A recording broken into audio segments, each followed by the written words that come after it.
period. Just by way of a background, and just to engage the audience again, one of the key things that Dr. Aziz spoke about was where the term Sufi comes from. So there were three key areas that I remember, but can I open it to the audience? Please raise your hands if anyone can answer that question. Where does the term Sufi come from? So Brother Tanim said Safa. I'm hoping he's going to elaborate. MashaAllah, I could read my notes as well. So yeah, one of the terms was al-Safa, which comes from cleanliness. One was also from a term Safa, which comes from wool that the Sufis wear. And the final term was something related to the Prophet ﷺ and Medina. Brother Imran. Al-Safa, yes, the people of the bench. So those were one of the three key terms that Dr. Aziz spoke about. So inshallah, we're going to conclude there for the recap, and I'll pass it over to Dr. Aziz.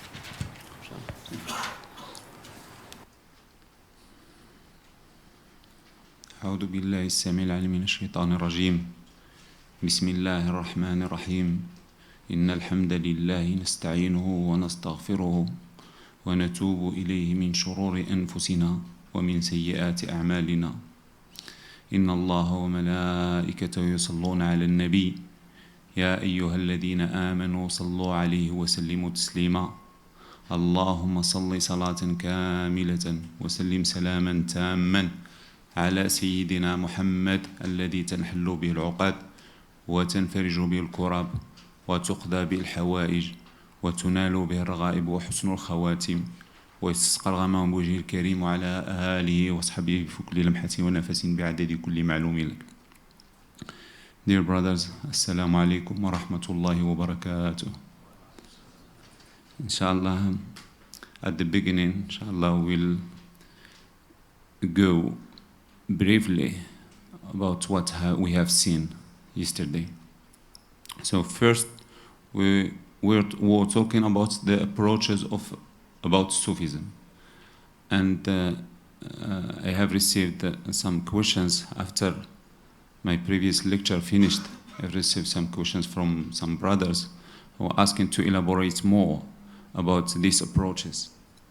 So we know that the Sufism, there are many attitudes about Sufism. Not all Muslims agree about Sufism. Why this difference? Why this disagreement? So here we have, as I mentioned, three approaches. First approach is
political religious leaders, and the second, the naive Muslim or naive Wahhabi Muslim, orderly people, followers.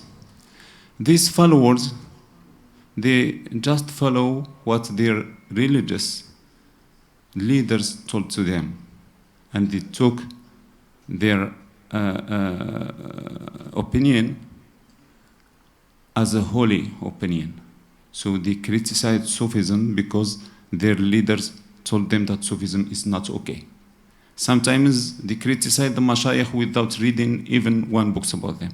And I meet with some of these people. They are good Muslims, they are not bad. So now we are not judge the people, the belief of the people. Now we discuss about the thinking, the thought of the people, not the belief.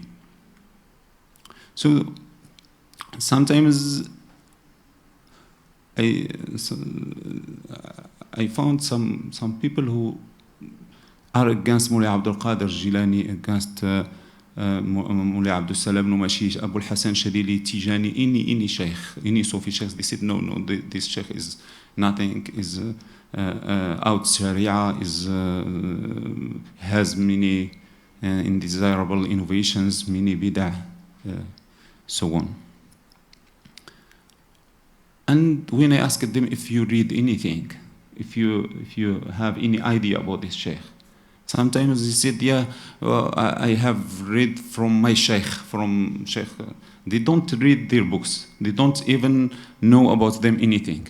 So they based their judgment of Sufism according to the leaders, their leaders. Okay. So the problem is with whom? Is with the real leaders. These leaders are religious political leaders. What does it mean? That means that they have a political agenda. Their political agenda is religious as well. They want to establish Islamic State or Islamic Khilafah, Islamic Caliphate. This is no problem. This is a good idea. But in order to establish this Islamic State, they want to be known as the representative, the authentic representative of the Islamic Ummah. So if they want to be known and accepted by the majority of Muslims as the main representatives of the Muslim Ummah, they have to attack other beliefs or other ideas or other religious backgrounds. Especially, so they attack, if you look in Wahhabi's books, they attack Shia, they attack Sufism, Ikhwan, all other groups, especially Sufism. And sometimes they consider Sufism, they consider the Jews more accepted for them than Sufis. Why this? Because the background which Wahhabi based on their religious idea, on their ideology to establish Islamic State is based on the Sunnah, on the Quran and the Sunnah. Okay. What about Sufism? Sufism is also established their opinion and their basics and their backgrounds on Quran and Sunnah. And something else, which has not, which Wahhabis lack. The third thing which Sufi is based on is Quran, Sunnah, and the understanding of the Prophet ﷺ to the Quran and to the Sunnah. This understanding of the Prophet ﷺ is still alive among us through the mashayikh of Ahl al-Tasawwuf. So, if they recognize Sufism, that means that the Wahhabi ideology will be destroyed. So they have to destroy Sufism because Sufism destroyed the inner structure of their ideology. This one thing, and this is the main thing, and this is the most important thing which can be known but not by ordinary people, but by the people who go deep in studying the Wahhabism. The second, or maybe the third element which make Wahhabis are against Sufism and attack Sufism is, which means al-insanu adu ma yajhal. الإنسان عدو ما يجهل. This is the innocent. This is all only for the naive Wahhabis, the innocent people of religions, of religion, who wants to reach Allah subhanahu wa ta'ala. But they are ignorant. الإنسان عدو ما يجهل means that the people are the enemy of what they ignore. They are the enemy of what they ignore. So they ignore Sufism, they ignore the basics of Sufism, they ignore the high spiritual level of Sufism, so they are against them. I am, for example, if I am a leader, a religious leader of Wahhabi, so I want to be example, but the other Sufi leader is also example for their group. But the other Sufi leader, he is the representative of the Prophet ﷺ. He said that he meets with the Prophet ﷺ in weakening state, for example. So here, what happened? The religious, the Wahhabi leader cannot accept this. Because if he accepts that other leaders had some other spiritual power over them, that means they destroy themselves and they destroy their example. So they will not be example for other people. This comes from jealousy. This comes from not purifying the self. That's why we need Sufism. It is necessary, as it is mentioned by many ulama. Imam al-Ghazali said that Sufism is fardu ayn. It's not something which is for beautify your characters, or not for beautify, or something which is just a hobby, or no, it is fardu ayn. Said why? Because we cannot interpretize if there is just a small piece of arrogance in our heart. And how we can know these spiritual diseases? We know the spiritual diseases not only through the Kitab and Sunnah, but the understanding of the Prophet to the Kitab and the Sunnah. I hope that this idea is clear for you. If there is other discussion, inshallah, you can ask after. Orientalist approach. This Orientalist approach is based that Sufism is the inner dimension of Islam, or spiritual dimension of Islam. This is good, no problem. But the problem is that Orientalists as well are two groups. There are good Orientalists who are really academic researchers who are looking for the truth. So they based their opinion on what they have studied. And also there are some Orientalists who have their own agenda and who wants to attribute what is in Islam to other cultures, to other previous religion or previous traditions.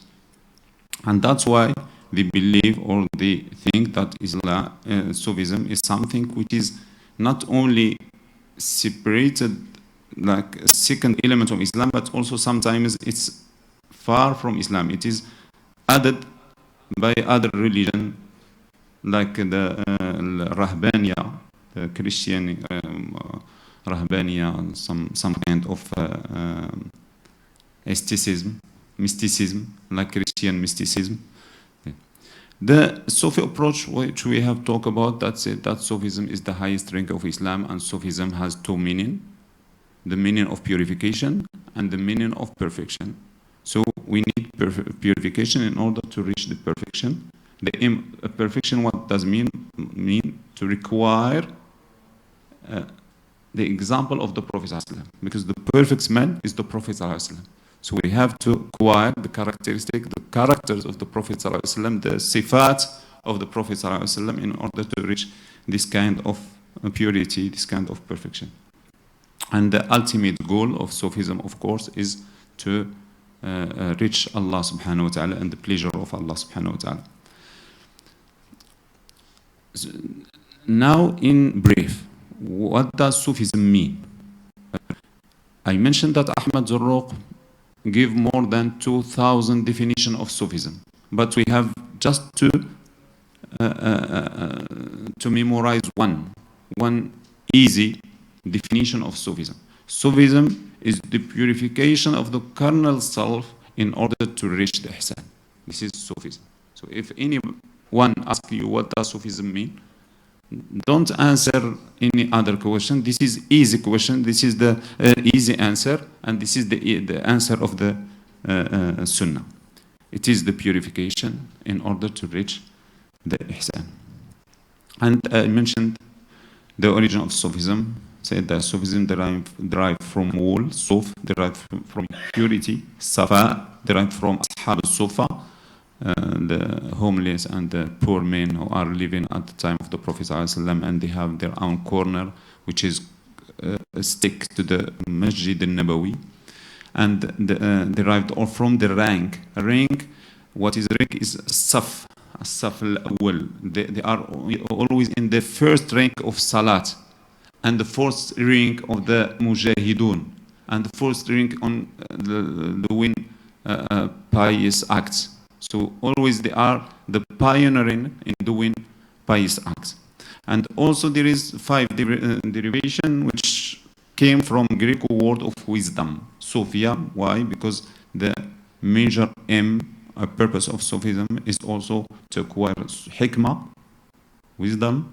وَمَنْ أُوتِيَ الْحِكْمَةَ فَقَدْ أُوتِيَ خَيْرًا كَثِيرًا, as it is mentioned by the Holy Quran. Then we discuss some principles of Sufism, like companionship with the living Sheikh, and we know why living Sheikh, why not dead Sheikh. And this is also some kind of problem, doesn't accept it. It is practiced by the Wahhabis, but they didn't accept.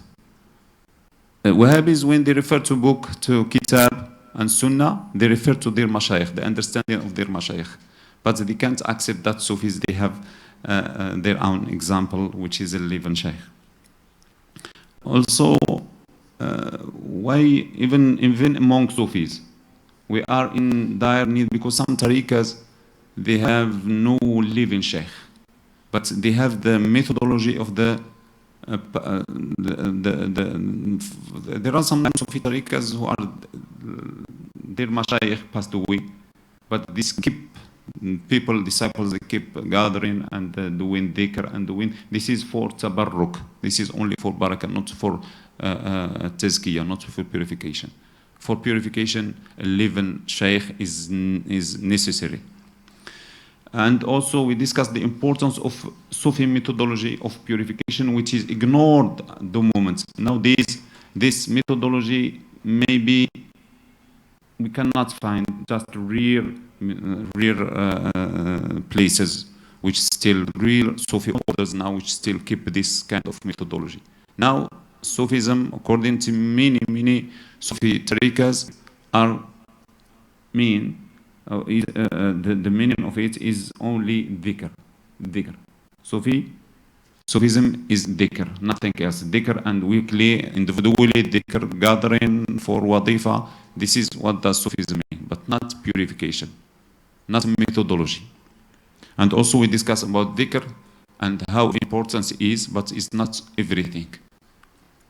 And dhikr, we need it in the second process, not in the first process. We don't need, of course, it is a motivated factor which help us to purify ourselves, but is not everything.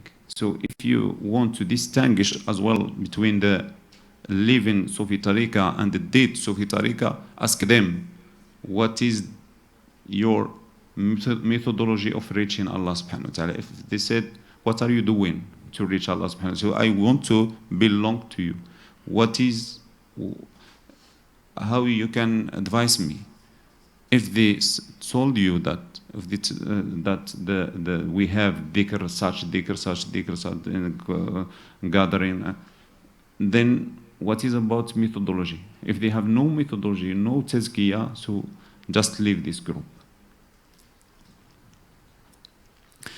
Then we corrected this misconception, and we said that Sufism as any aspect of Islam which is separated from Sharia, this is not accepted, because there are some Sufi orders, even here in the West, I know many of them, which said that Sufism is the inner aspect of Islam, and they separated from Sharia, and they said we are ashabul haqiqa, we are the owner of truth, so we don't need Islamic law, we don't need Sharia. Sometimes they don't respect Sharia, sometimes they don't pray in the appropriate time of prayer, they don't follow the Sunnah of the Prophet ﷺ. This kind of Sufism is a deviated type of Sufism.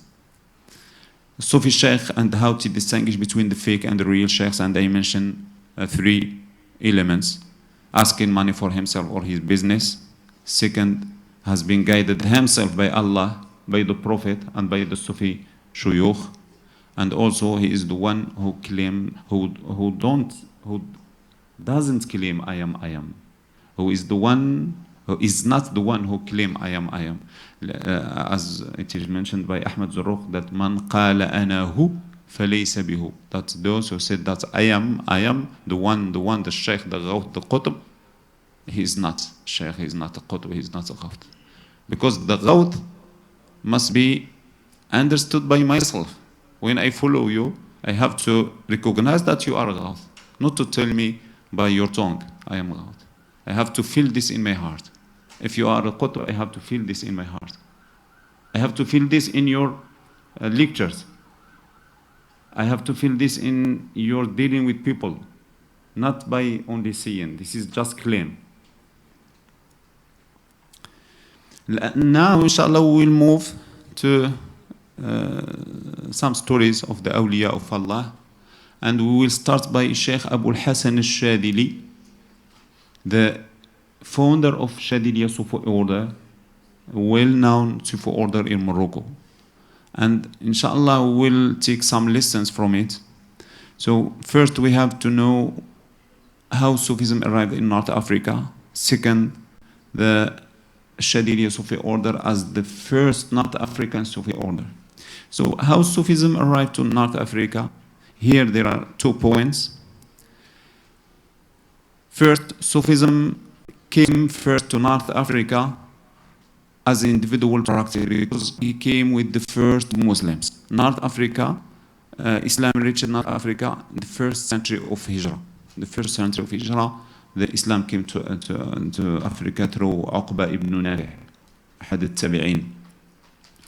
But Islamic State, this is just for da'wah, for making da'wah, because North Africa the native people of North Africa are Berber tribes, not Arabs, are from Berber tribes. They spoke other language and they have other gods. They don't believe in one God. So Muslims first came just to invite people into Islam. And among these first early Muslims who came to North Africa, there are some big saints of Allah subhanahu wa ta'ala. Some great awliya Allah subhanahu wa ta'ala who came. But they have no tariq at that moment. They came just individually. Among them, as now, Moulay Idreesi in Morocco is recognized as one of the greatest awliya of Morocco, but has no Sufi order. Idreesiya, which is now exists, is not belong to Moulay Idrees, the founder of Morocco, the founder of Islamic State in Morocco, but it is belong to Ahmed ibn Idris, another sheikh. He's also Moroccan sheikh. Then, when Islam established itself in Morocco, then the Sufi orders started to systemize themselves, started to flourish themselves. And one of the earliest Sufi orders is Tariq al-Shadiliya. Tariq al-Shadiliya. Now, hundreds or maybe thousands of branches of Tariq al-Shadiliya, we can find it everywhere. I wrote a book of 500 pages about the presence of Shadiliya in USA, just in USA. 500 pages about this Shadiliya, and also in UK, in different parts of the world. The founder of Shadili order is Sheikh Abu al-Hasan Shadili. Abu al-Hasan Shadili is from Idreesi lineage, so he is from Ahlul Bayt Rasulillah. He was born at the end of the 12th century, the 7th century of Hijrah. Then when he was a child, he memorized the Quran, and then his family sent him to the center of knowledge in North Africa at that moment, which was Qarawiyyin University, Qarawiyyin Mosque. Qarawiyyin University is the oldest mosque, oldest Islamic university in the world, before Al-Azhar al-Sharif was established. Then in Al-Qarawiyyin, he became one of the great ulama, great scholar of Morocco. Then he felt that he needs something else. He is a scholar, he knows fiqh, he knows aqidah, he knows hadith, but his iman is not perfect. So he started to look for a sheikh, for spiritual guide. Here we notice that spiritual guide is needed also for ulama. So we don't follow ulama. Yes, we respect ulama, we hear from them, we take their knowledge, but we follow the spiritual guides who can give us iman, not only knowledge. Alim can give you knowledge. Yes, this is ulama, alhamdulillah, high status here in this dunya and in hereafter. But they cannot give you iman. They teach you how to purify, how to do wudu, how to do perfect hajj, but not how to purify your heart, how to do spiritual salat, how to do spiritual fasting, how to do spiritual pilgrimage, spiritual hajj. This is taught by the mashayikh, by the Sufi mashayikh. Then started to look for his Sufi master. In Morocco, he knows all the ulama in Morocco, and he was thinking that this Sufi sheikh must be alim. Then he traveled into Baghdad. Look, his trip from Morocco into Baghdad. And it was there a big wali who is Abu al-Fath al-Wasiti. So he met with Abu al-Fath al-Wasiti and he came to him. He said, I'm coming from the farthest Morocco, farthest Maghrib al-Aqsa. Then said, okay, marhaban, what are you looking for? He said, I'm looking for a spiritual guide to give me more iman, to perfect my knowledge, because my knowledge is still not okay. He said, if you seem that you are looking for qutb, for the pole of the age, for qutb, and the qutb is in your land, not here. He said, I know all the scholars in Morocco, I know everybody in Morocco, there is no qutb there. He said, no, it is in qutb, it is in Morocco. So go back to the north of Morocco, and there is in a mountain there is one of the spiritual knowledgeable man, who is Mullah Abdul Qadir, who Mullah Abdul Salam Numashis. Then he came back and he went and he met with his spiritual guide, who is Mullah Abdul Salam Numashish. Okay. When he met with Mullah Abdul Salam Numashish, Mullah Abdul Salam Numashish asked him first time, please do wudu and come to pray. So he did wudu first time, then he came and said, no, please repeat. So this scholar, and he teach people how to do ablution, how to do wudu. But his sheikh now told him, he said, maybe I missed something in my wudu. So he repeated again, and he came to sheikh. He said, no, repeat it again, the third time. Then he noticed that there is some wisdom there, as the sheikh mentioned yesterday. That the first wisdom in Alif Lam Mim, in the opening of the Quran, is to let your knowledge and to come empty. He understand this. So he said, maybe I come with my knowledge to this sheikh. So I have to purify myself from my knowledge and come as an empty glass. So he went to his sheikh. Then he repeated the third time. He polluted his ablution, and he go to his sheikh with empty glass. with no knowledge. So he forgets all. Now I come to benefit from you. How you benefit from me if you still feel that you are a knowledgeable man and maybe you know better than me? So you cannot benefit. Then the Sheikh told him, now you are my students. He spent with him only few months, short period, few months, and he reached a high station of wilaya.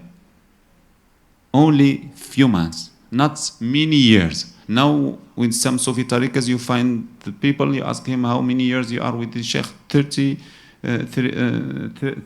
years or 25 years or maybe 40 years. What you benefit from him? I'm doing alhamdulillah dhikr, I'm still crying at dhikr. I feel emotional when I'm doing dhikr. So during 25 years, he just feeling cry. This is in 3 or 2 months, he reached the highest. When you meet with the appropriate sheikh, he took you as quickly to the highest station of wilaya. This is why we have to be cautious how to choose the sheikh, not to give ourselves to anybody, to any fake sheikh.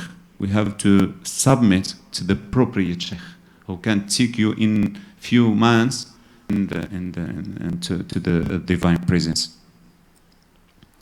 And here this story reminds me of a story which happened to myself with my sheikh.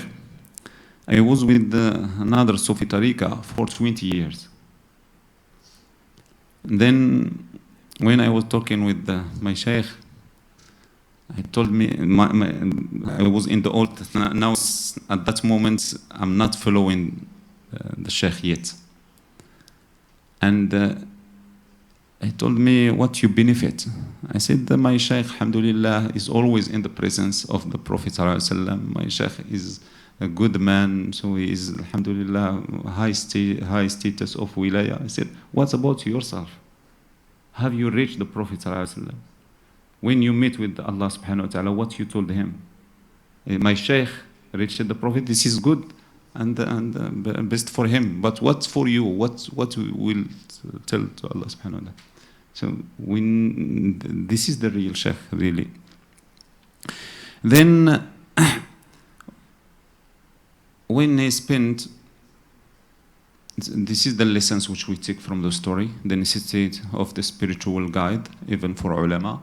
Then traveling for seeking knowledge. This is the second lesson. Traveling for seeking knowledge. Abu Hassan Shadili went from Morocco. He is amongst the elite, intellectual elite in Morocco. Intellectual elite. So he don't need anything. He like a king. But he is looking for himself. He is looking for his salvation at the day of judgment. Not as in his temporal status now in dunya, but in the salvation at the day of judgment. So that's why he traveled for seeking knowledge.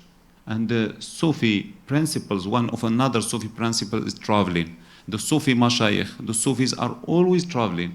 Always. This is one of the real Sufi sheikh, is always traveling to the world, looking for knowledge, making da'wah, trying to help other people, not to stay in his home and enjoy life. Now, alhamdulillah, I'm wali, so I have to enjoy my life after the death. When the Sheikh Abu Hassan al-Shadili gets the permission from his Sheikh, and they said, now, alhamdulillah, you get the wilaya kubra. You have to travel now. You have to leave this land. You have to travel. So his spiritual guide, Abu Hassan Shadili, Mullah Abdul Salam al-Mashish, advised him to go to Ifriqiya, to Tunisia, and live in Shadila, in a small village. It's called Shadila. And there are some historians which said Abu Hassan Shadili is belonging to this place, to this village. Is Tunisian, not Moroccan. Is Tunisian because he belongs to this village of Shadila. But Abu Hassan Shadili, in one of his saying, he refused this tribute. He said that I am. He was in connection with spiritual world, and he discussed sometimes with angels, some awliya, some big ranking awliya. They have this ability to talk with the unseen, with the angels. And he was talk with some angels, and he told them, why I want to ask my Lord why I am why my name is Shaduli and I'm not belonging to Shadila. I'm not belonging. I'm just came here to Shadila, but my name is Shadili from the beginning. Why this? I want to know the meaning, the meaning of the name, because every name has a meaning. Every name has a meaning. The answer was that you are Shadili not because of Shadila, not because of this village, but you are Ashaduli. Ashaduli in Arabic means that you are created only for my service, for my love. Ashad, something shad, which is created only for unique reason.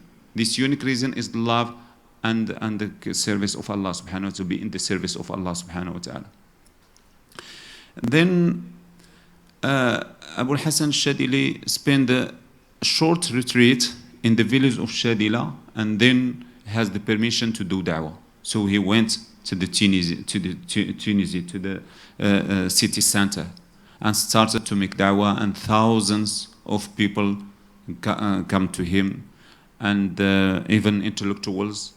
And this, of course, there is a test in this as well. So the chief judge of Tunisia was some kind of jealousy from him, so he denounced him to the king, to the Sultan of Tunisia. And he told him that this man is dangerous for you. And he incited his disciples to make a rebel, or to be rebellious, or to do like a revolution against yourself.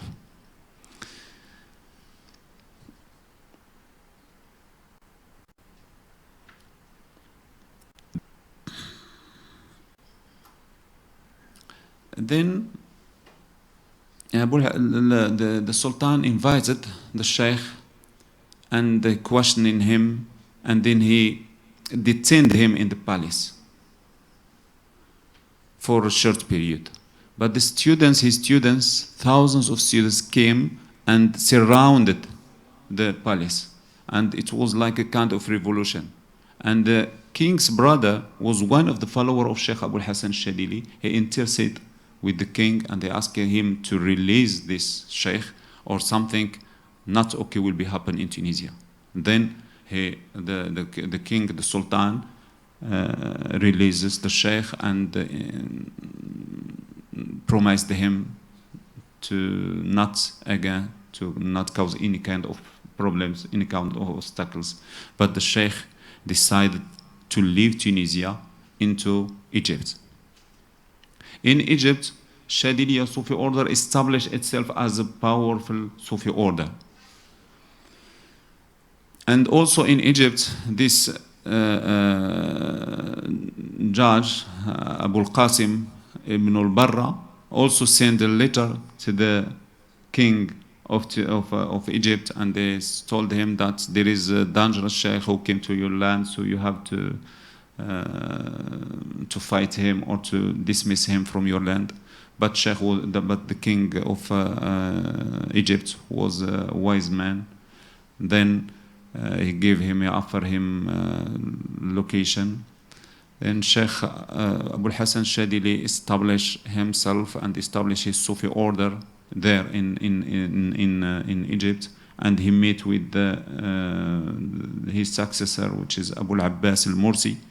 And the students of Abu al-Abbas al-Mursi was Ibn Ata'Allah Secondary, which was mentioned by the Sheikh.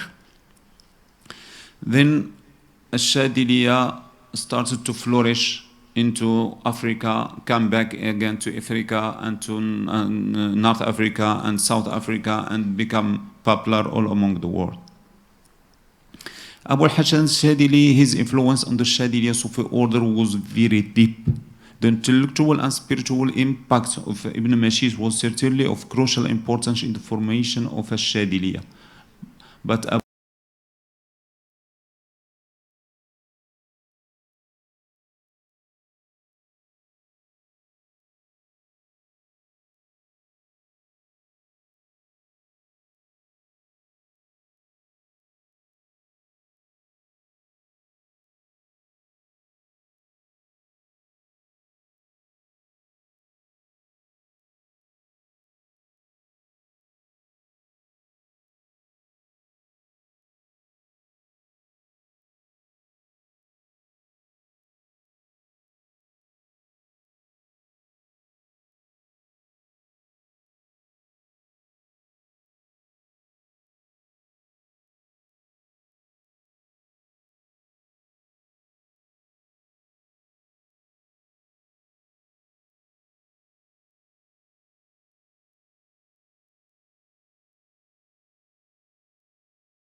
related to this subject or what we have discussed.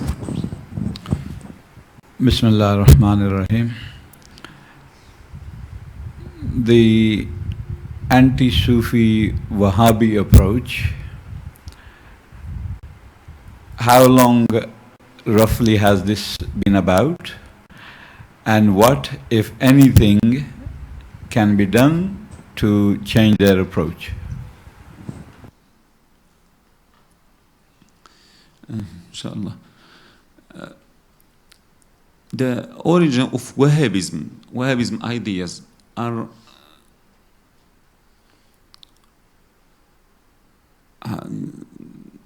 it's not it is early or many decades, many centuries ago. This ideology started to be flourished, but really the Wahhabism as Wahhabism now is belong to Sheikh Muhammad ibn Abdul Wahhab al-Najdi, who died in Najd. Sheikh Abdul Wahhab al-Najdi. This is just in the 12th century. So it's not maybe 300 years ago, but when we just, as I mentioned, that Ibn Abdul Barra, this chief judge of Tunisia, was against Sheikh Abu Hassan Shadili. What is he didn't tell people that this came from my jealousy, that this man came to compete, to take my status here as the big alim, as the big scholar, but he gave them like some religious proofs that this man claims such. This is the origins of Wahhabism, really. These people who are against Sufism from the beginning, like this kind of scholars who not purify themselves. These are dangerous. This is the ideology started to be formed at that moment, when Sufism started to be respected and to be well known by everybody and to be followed, and many of intellectuals. So some scholars who are not purified, they feel jealousy, so they started to look for proofs to criticize this kind of Sufism, and here the ideology started to be formed. But Wahhabism as a madhab, it belonged to Sheikh Abdul Wahhab, Muhammad bin Abdul Wahhab of Najd. Yeah. And how, yes, the question how to solve this problem. It is difficult to answer this question because you cannot, I think it is impossible, because Allah subhanahu wa ta'ala creates people like this. As we mentioned at the beginning, that Sufism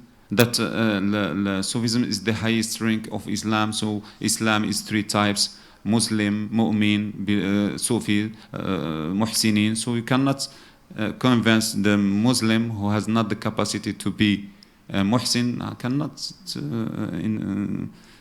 convince him to be a Muhsin. It's difficult. For example, the one who, for example, some football team are not able to play in the first class, like the professional class. So they are in third class or the fourth class. You cannot, if you put them in the first class, they will just cause problems and Dr. Aziz, sorry, I have a question. You mentioned that Abu Hassan al-Shadhili had said he dived into those seas, and you listed the human seas of the Khulafa, and then you listed the angels, and at the end it said supreme being. Yes. Could you elaborate on that, please? Yeah. You have to ask Sheikh Abu Hassan Shadili to answer this, because this is the saying of Sheikh Abdullah Hassan Shadili, and I didn't test this knowledge, this kind of knowledge.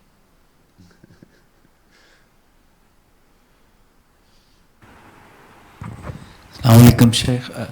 Sheikh, Wahhabism is against the concept of Imam Mahdi. And what is the concept of Imam Mahdi in Sufism, and what is the relation about this, please? This is out of our subject, really. But Sufism is a medium, is the straight path between Shia and between Wahhabism. Why? Because Wahhabism, they claim that there is no prophetic understanding, no Ahlul Bayt has no kind of knowledge, so they don't respect them. They don't say that. Even sometimes they give some judges against Ali ibn Abi Talib or against the Sayyidina Hussein. Some Wahhabis said that even Sayyidina Hussein was wrong, astaghfirullah, when he went out against Yazid ibn Muawiyah. The Shia, like, they used the love of the Ahlul Bayt for political reason.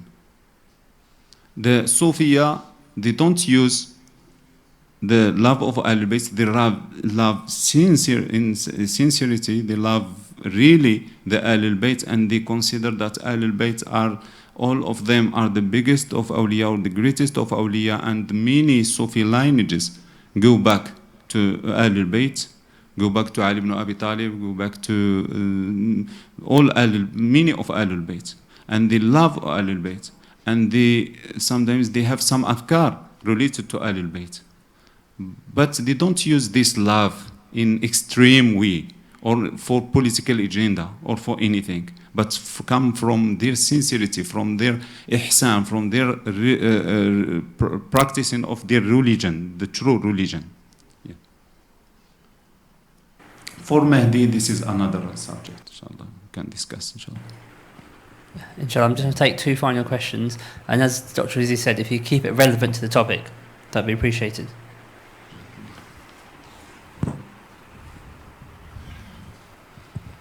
Assalamu alaikum wa rahmatullahi wa barakatuh. That is, you mentioned about your experience with the Sheikh, and you stopped there. Yes. If you can elaborate on that, then the second point, please elaborate on that. But the second point, which I want to say,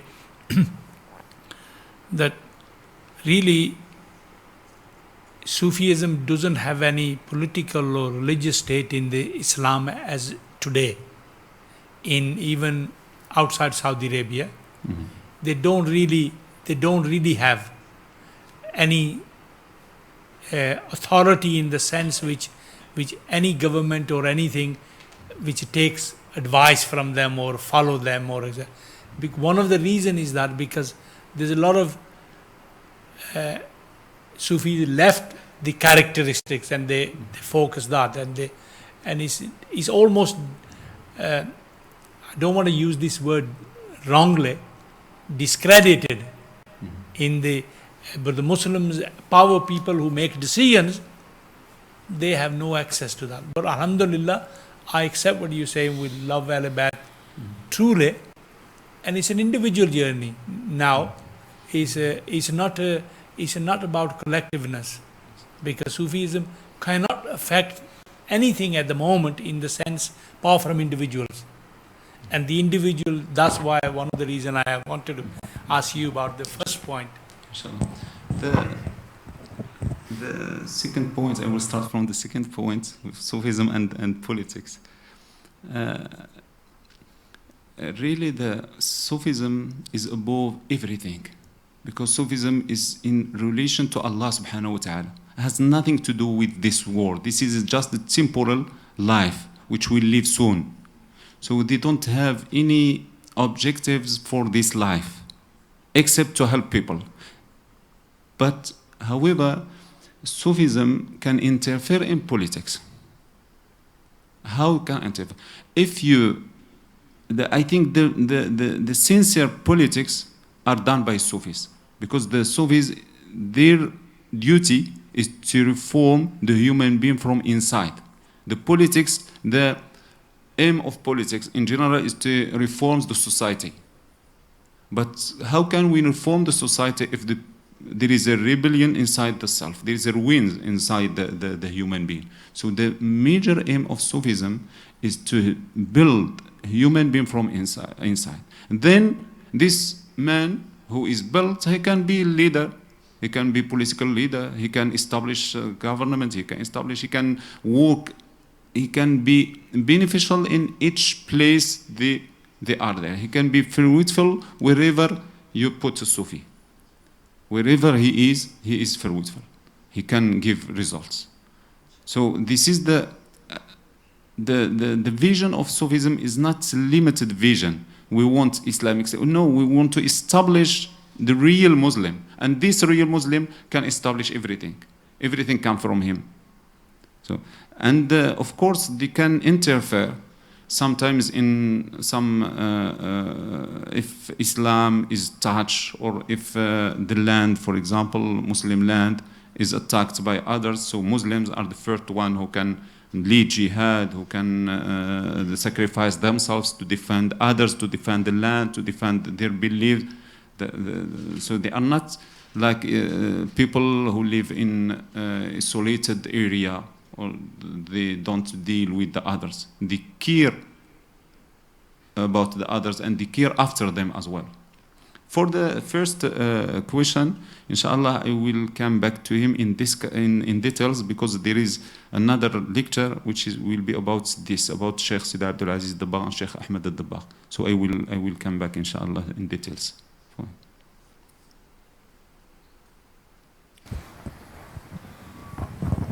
Assalamu alaikum warahmatullah. Jazakallah khair for your lectures, Ustad. Just want to ask, so two small questions, if I may, but one of them is, so you mentioned that Sufism is the middle way between Shiism and Wahhabism. In your last lecture, you also mentioned the majority of Muslim scholars, they fall under the Orientalist interpretation of Sufism. But so for this body of individuals, this majority of others, and say Muslims, traditional Muslims that might not be appreciative of the benefits of Sufism, how would we engage with those individuals? Sorry, the last part. How is it best to engage with those individuals that see that see Sufism as, inwardly beneficial but might not practice it The exact question. Okay. Can you elaborate more? How best to phrase this? So, talking about this, so in the Muslim community, we have Muslims that aren't Shias or they're not Wahhabis, but they're not Sufis either.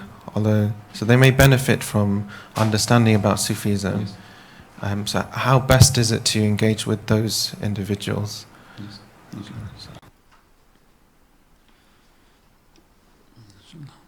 Inshallah, I hope that I understand your question, because this is, mashallah, your question is clear, but my understanding is not okay for, and also my English is not okay, so I'm trying just to, I'm speaking with my heart, not only with my tongue, but with my heart, with yourself.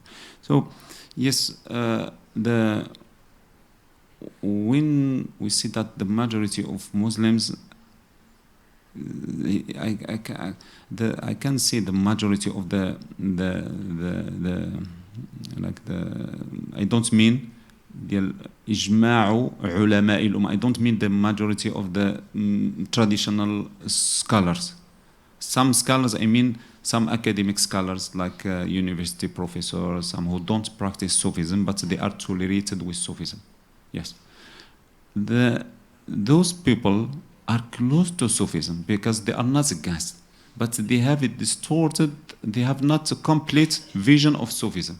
They see that Sufism is only the inner path of Islam. This is good, not bad.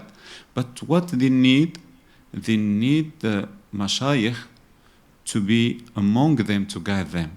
That's why, for example, in Fez, every year I organized a big Sufi conference and invited this type of people, scholars, this type of academic researchers who are maybe spending 50 years, some of them spending more than 50 years in searching for Sufism, but from academic viewpoints.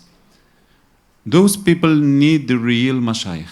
Maybe they don't meet with the real mashayikh. This is one side. So if they meet with the real mashayikh and they heard from them, they benefit spiritually from Sufism. That's one side. The other side, those people, as I mentioned, is not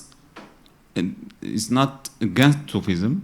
They are with Sufism. They don't understand the meaning. They don't understand the whole vision of Sufism. Through this real mashayikh, they can understand. So Sufism, there was some kind of problem till the moment. There is some kind of gap between the Sufi practitioners and the people who study Sufism.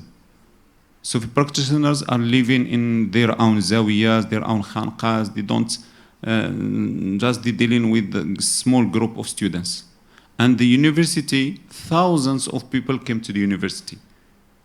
Many universities all around the world, millions of people came to the university. So these mashayikh must go to the university and teach the teachers there.